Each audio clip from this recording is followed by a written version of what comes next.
RAPT stock analysis Tuesday and onwards. Am I buying? I'm covering all that in this short 1 minute video, so watch till the end.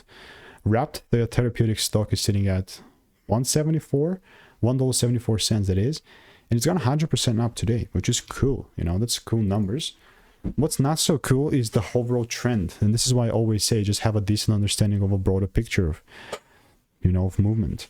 I have done 33,000 videos, so I've seen this happen thousands of times, so I have seen what has worked for me, what has not.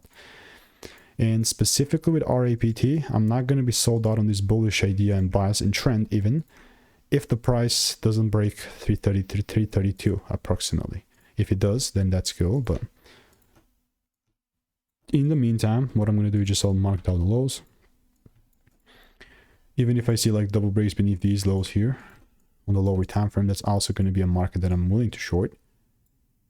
So I will continue to keep you updated. I'll put like a little normal thing here, and I'll obviously keep waiting.